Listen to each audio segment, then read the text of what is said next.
Which celebrity got canceled and you genuinely felt bad for them? Okay, so like Kevin Brewer totally broke my heart. This dude was literally America's dad for like 10 years on that show Family Corner.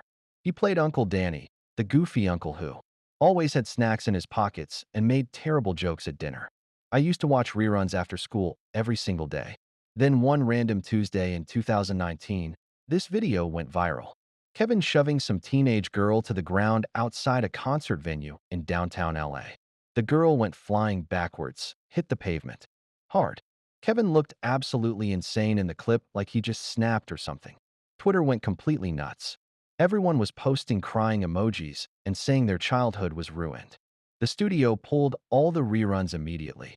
Brands started dropping him left and right. His cereal commercial got yanked off the air that same week. People were calling him a monster, saying he always gave them creepy vibes anyway.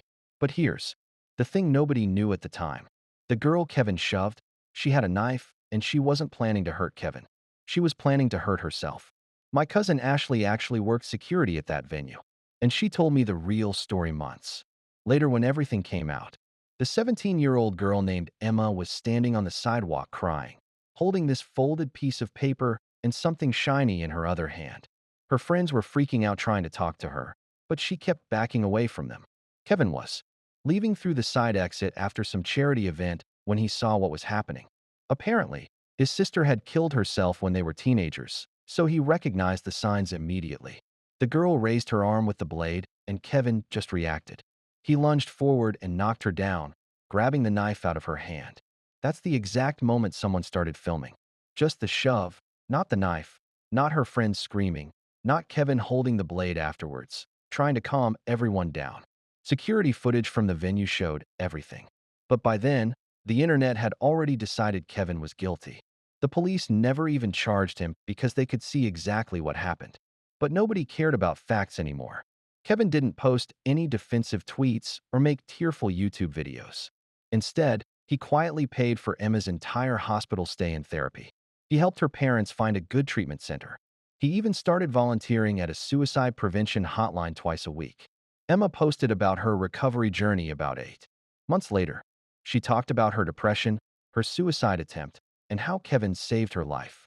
She showed pictures of them at the treatment center where he'd been visiting her regularly just to check in. Suddenly, everyone was deleting their angry tweets and posting stuff like, "Maybe we were too quick to judge," and "mental health awareness matters." All these influencers who had made videos trashing Kevin were now making apology videos about cancel culture. But Kevin was already done with Hollywood that he'd been television's uncle for a decade. Uncle Danny, the man with the awful puns, the pockets full of candy, the smile that made millions of kids feel at home. Kevin Brewer's face was a suburban security blanket. Parents trusted him. Producers trusted him.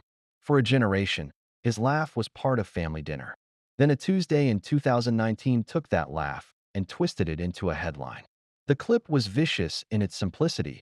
Outside a downtown LA venue, a man shoved a teenage girl. She flew backward and slammed onto the pavement. The frame lingered on the shove like a freeze-frame accusation. In 16 seconds of shaky video, Kevin looked unhinged, older, angrier, suddenly dangerous. The clip lit up Twitter and moved faster than context could keep up. Within hours, reruns were pulled, sponsors scrubbed him from commercials, talent agents called lawyers. Childhood nostalgia curdled into instant outrage. We all knew he was creepy.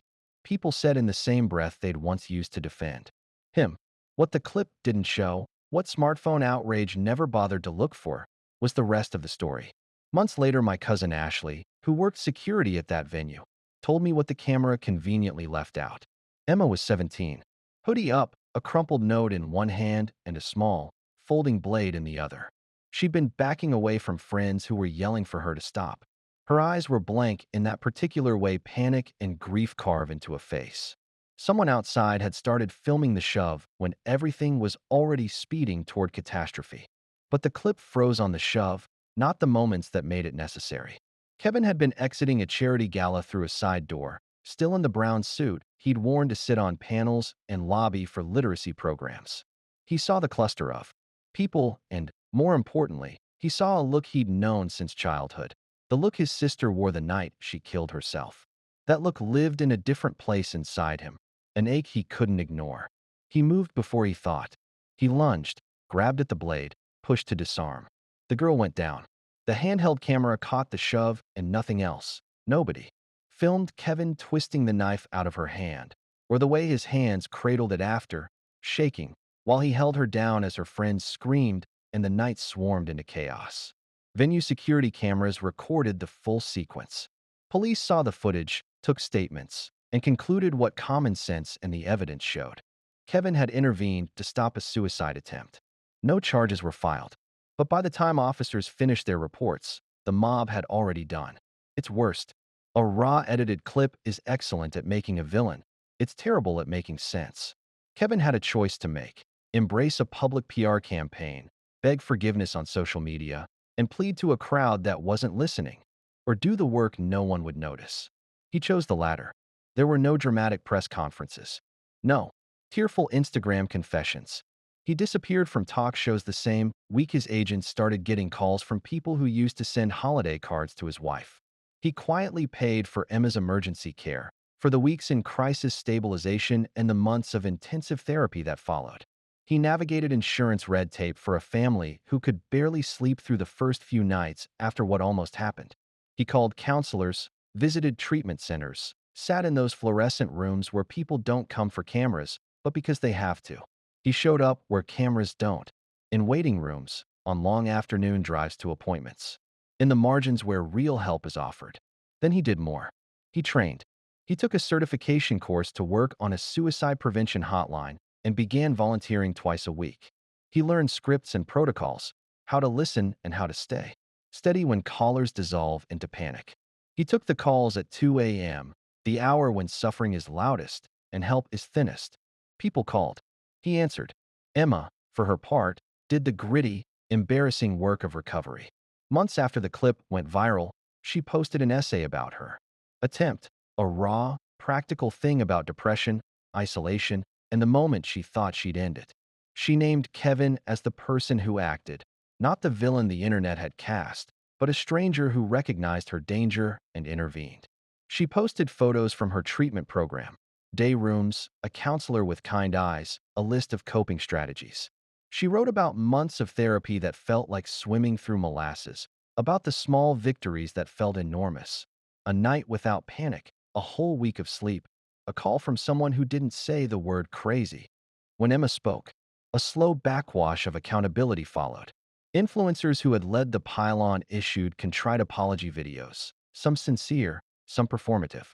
Several canceled tweets vanished. A few late-night hosts made awkward sketches about cancel culture. And restraint. The studio that had yanked reruns quietly tested timing and sentiment, and then, carefully, tentatively, put a few episodes back into circulation. Hollywood moved with the speed of a glacier, and for Kevin, the damage was done long before. The thaw. But the thaw mattered less than the other things he'd built. Quietly, he rebuilt a life of purpose. He took indie character roles that didn't need glossy PR teams and let authenticity, not talk show ratings, define his next chapter. He continued volunteering.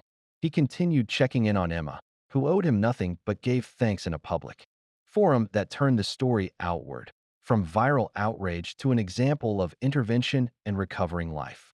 I felt bad for Kevin because the world moved faster to judge than to understand, and because a single frame had enough power to erase a decade of small kindnesses and steady work. I felt worse for the culture that let outrage be the architect of ruin. But I felt some solace that, in the end, the arc bent somewhere better than the first hot take. The clip made villains of anyone it could swallow. The fuller story revealed a man who'd been haunted by loss and had used that haunting to save someone else. It was a rare, if messy, example of the difference between being canceled and being held to account. One was about spectacle and retribution. The other, in Kevin's case, became a quiet commitment to repair what he'd seen break. Maybe the hardest lesson here is this: a single viral moment can tear a person's life to pieces.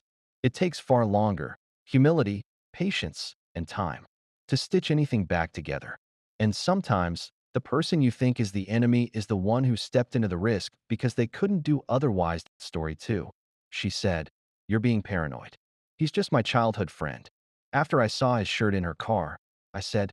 Childhood ends. So does this relationship. He wasn't smiling when I dropped off her stuff at his place. Love doesn't die in a single dramatic moment. It dies slowly. It dies in the quiet moments of doubt, in the conversations you don't have, in the gut feelings you choose to ignore. 4. The last year, I had been actively ignoring my gut. My girlfriend Jenna and I had built a life together over 4 years. We lived in a house I had spent my life savings on. We had a dog. We had plans. But hanging over all of it like a persistent shadow was Evan. Evan was her childhood friend. That was the official title, the one used to dismiss any flicker of concern I ever had. They had grown up next door to each other, and their bond was, as she always described it, like family. But I'm not an idiot. I know what family looks like. Family doesn't involve late-night phone calls that end the second I walk into the room. Family doesn't involve inside jokes that I'm never letting on. Family doesn't involve her rushing off to have emergency dinners with him whenever he had a bad day, leaving our own plans in the dust. I tried to be the cool, understanding boyfriend. I really did. I told myself I was being mature, that I trusted her. But deep down, I felt like a third wheel in my own relationship. Evan was the sun, and I was just a planet stuck in her orbit. Every time I tried to bring it up to express how their closeness made me feel excluded, the conversation was immediately shut down. I was labeled as insecure, jealous, or controlling. It was always my problem, my failing, never her behavior. The slow death of my love accelerated into a free fall. Last Tuesday, I had to run an errand and needed to grab a reusable shopping bag from the trunk of her car. As I opened the passenger side door to pop the trunk release, my eyes landed on a crumpled ball of fabric on the floor mat. It was a men's t-shirt, a faded gray one with a specific band logo on it. It wasn't my shirt. I knew with a sickening certainty that settled like lead in my stomach that it was Evan's. I had seen him wear it a dozen times. I stood there for what felt like an eternity, just staring at that shirt. It was such a small thing, but it was everything. It was the physical, proof of every doubt I had suppressed, every gut feeling I had ignored. It was the evidence of a secret life, a life lived in her car, a life that didn't include me. The lies weren't just in her words anymore. They were right there on the floor of her Honda. I picked up the shirt. It felt heavy, like it was soaked. In betrayal, I walked back into the house, my heart pounding a slow, heavy rhythm of dread. She was on the couch, scrolling through her phone, smiling at something on the screen. I held up the shirt. Jenna, I said, my voice surprisingly steady. Can you explain this? She looked up from her phone and her smile vanished. A flicker of pure animal panic flashed in her eyes before she could mask it. It was the look of someone caught red-handed. But then, as always, the walls went up. The panic was replaced by annoyance, by indignation. She stood up and snatched the shirt from my hand. What is wrong with you? She said, her voice sharp. Snooping through my car now? It was on the floor in plain sight. I replied, my voice still quiet. It's Evan's shirt. What was it doing in your car? She scoffed, rolling her eyes as if I were the dumbest person on the planet. He must have left it when I gave him a ride. Last week. It's not a big deal. You're being paranoid. He's just my childhood friend. And that was it. The lie was so lazy, so disrespectful. She didn't even try to make it believable. She expected me to just accept it, to absorb the insult, and go back to being the quiet, trusting boyfriend. The dam of denial inside me finally broke. The pain of the last year, the thousands of little cuts of disrespect, all came rushing in. But beneath the pain, something else was forming. A core of cold, hard resolve. I was done. I was done being the fool. I looked at her at the defiant, challenging look on her face. I saw her not as the woman I loved, but as a stranger who felt nothing but contempt for me. Childhood ends. Jenna, I said, my voice flat and devoid of all emotion. So does this relationship. I turned and walked away, leaving her standing there in stunned silence, holding her friend's shirt in her hands. She had no idea that she had just handed me the final piece of evidence I needed. Not to prove her guilt to myself, I already knew, but to justify the war I was about to wage. Update 1: the 24 hours after our final conversation were a blur of focused, calculated action. Jenna, after her initial shock, tried to backtrack. She sent a flurry of texts telling me I was overreacting, that we could talk it out. She tried to call. I ignored it all. I didn't want to talk it out. There was nothing left to say.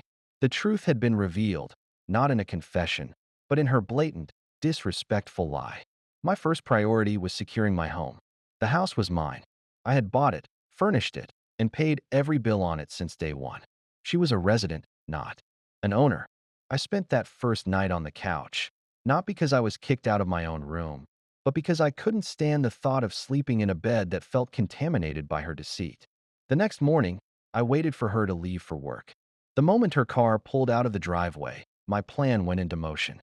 I had already called a locksmith and a moving company that offered same-day emergency services. They were waiting just down the street. The locksmith was first. In less than an hour, every lock on the house was changed. The keys Jenna had on her ring were now worthless. Then came the movers. I didn't want to pack her things myself. I didn't want to touch them. I wanted a clean, professional removal. I directed the two-man crew through the house, pointing out every single item that belonged to her. Her clothes, her furniture, her books, her collection of scented candles, her yoga mats, everything. They were efficient and impersonal. Wrapping her furniture in plastic and packing her life into dozens of brown cardboard boxes. As they worked, I did my own packing. I took the gray t-shirt, Evan's shirt, and I placed it carefully in a small box of its own. It was the centerpiece of my entire plan. By 2 p.m., the house was empty of her presence. It was shocking how much space opened up, how much lighter the air felt. The movers loaded the last box onto their truck. I paid them, adding a generous tip. Then I gave them the delivery address. It wasn't a storage unit. It wasn't her parents' house. It was Evan's address. I had found it months ago on a piece of mail she had left on the kitchen counter. A small act of carelessness that was now coming back to haunt her. I got in my own car and followed the moving truck. I wanted to be there. I needed to see this through to the end. We arrived at a trendy downtown apartment building. The kind with a concierge in the lobby and a rooftop pool. Evan's childhood friend was doing well for himself. I watched as the movers started unloading the boxes onto the sidewalk in front of the main entrance. It was a mountain of possessions, a testament to the life Jenna had built with me. As they were setting down the last piece of furniture, her favorite armchair, Evan himself walked out of the building. He was dressed in gym clothes, a smug, confident smirk on his face. He saw the pile of stuff and his smirk faltered, replaced by confusion. Then he saw me standing by my car. He walked over, his expression turning hostile. "What the hell is this, Mark?" he demanded. I didn't answer him right away. I walked over to the pile of boxes, picked up the small one I had packed myself, and walked back to him. I held it out. "This is yours, I believe," I said. He looked at the box, confused. He opened it. His eyes widened as he saw his own faded gray t-shirt lying inside. He looked from the shirt to me, and in that instant, he understood everything. The smugness was gone. The confidence vanished. All that was left was the panicked look of a man who had just been handed the full, messy, and very public consequences of his actions. "Jenna's moving in," I said, my voice calm and even. "You two are so close. I figured this was the next logical step. She's your responsibility now." The movers finished their work, tipped their hats to me, and drove away. I got back in my car. As I pulled away from the curb, I saw Evan standing there surrounded by a mountain of boxes, his face a mask of pure, unadulterated horror. He wasn't smiling anymore. Update 2: the fallout from what I now refer to as the delivery was swift and glorious. I drove home, blocked Jenna's and Evan's numbers, and settled in for the show. I didn't have to wait long. Jenna must have gotten home from work around 5:30 p.m. My new security camera, which I had installed that morning, captured her arrival. It recorded her walking up to the front door, trying her key, and the confused frustration on her face when it didn't work. It recorded her banging on the door, her calls going straight to my now blocked phone, and her escalating panic. The first I heard of the real drama was from her mother. She called me around 7 p.m. Her voice a frantic screech. "Mark, what is going on? Jenna is hysterical. She's locked out of the house." "Hello, Carol," I said calmly. "There's been a change in Jenna's living situation. She doesn't live here anymore." "What are you talking about? Where's all her stuff?" she demanded. "I had it delivered," I said, "to a location where I thought she would be more comfortable with her childhood friend Evan." There was a stunned silence on the other end of the line. "You sent her things to Evan's apartment," she whispered, the horror dawning on her. "That's right," I confirmed. "They're very close." It seemed like the right thing to do. She's his problem now. I hung up before she could respond. The story I pieced together later from mutual friends was even better than I could have hoped. Apparently, after Jenna couldn't reach me, she called Evan in a panic. Evan, who was still dealing with a mountain of her possessions on the sidewalk in front of his upscale apartment building, was less than sympathetic. Their phone call was reportedly a screaming match of epic proportions. He was furious that I had dragged him into the middle of our breakup so publicly. The concierge of his building had already told him he had 1 hour to clear the fire hazard from the public walkway, or they would have it all hauled away at his expense. He was blaming her for being careless for getting caught. She in turn was blaming him for everything. They were shouting at each other on the phone while she was stranded outside my house, and he was trying to figure out how to shove a 4-year life's worth of furniture and boxes into his minimalist bachelor pad. The romantic secret affair had crashed headfirst into the ugly logistical reality of a breakup. The best part was the social media fallout. Jenna, in a desperate attempt to control the narrative, posted a vague, tearful story about being betrayed and thrown out by a paranoid, controlling ex. But it was too late. The story of the delivery was already spreading. Someone in Evan's building had taken a picture of him frantically trying to move a pink armchair into the elevator and posted it online. The story was too specific, too wild, to be fake. Her victim narrative was dead on arrival. People knew something more had happened, and her vague accusations just made her look foolish. Final update that it's been 6 months. The silence in my house is the most beautiful sound I have ever heard. I am free. The legal threats I had anticipated never materialized. My lawyer had confirmed that while my actions were aggressive, they were legally defensible. I owned the house. She was not a tenant in the traditional sense, and I had returned all of her property to her, or at least to her designated representative. She had no grounds to sue, and she knew it.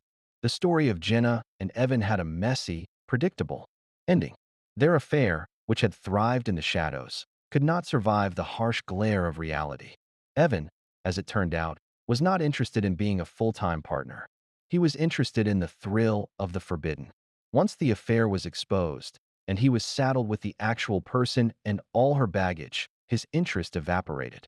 According to a friend who still has some contact with their circle, he let her stay for about 2 weeks, a period described as a living nightmare of constant fighting. He then unceremoniously kicked her out, telling her he couldn't handle her drama. Jenna was left with nothing. She had lost her long-term stable relationship. She had lost her home. And now she had lost her romantic escape hatch. She had to go back to her parents' house, a 30-year-old woman forced to move back into her childhood bedroom. A fitting end for someone who couldn't let go of her childhood friend. I saw her once about a month ago. I was at a coffee shop and she walked in. She looked different. The confident, smug aura was gone. She just looked tired and sad. She saw me, and for a moment her eyes flashed with the old anger. But then it just faded, replaced by a look of weary resignation. She turned and walked out, without ordering. My revenge wasn't loud or violent. It was quiet and logistical. I didn't destroy her things. I simply moved them. I took the secret toxic relationship she was nurturing in the shadows and I dragged it out into the light. I took the problem that was destroying my life and I gift-wrapped it and delivered it to the person who helped create it. I forced them to live with the reality of their choices, not just the fantasy. She called me paranoid. But paranoia is an irrational fear. My fear was rational. It was real and it was justified. She thought my feelings were a sign of weakness. She learned they were a precursor to action. The house is mine now in every sense of the word. It's no longer a stage for someone else's life. It's my sanctuary. And the emotional weight of her disrespect has been lifted. I didn't just get my house back. I got my self-respect back. And there is no sweeter victory than asterisk.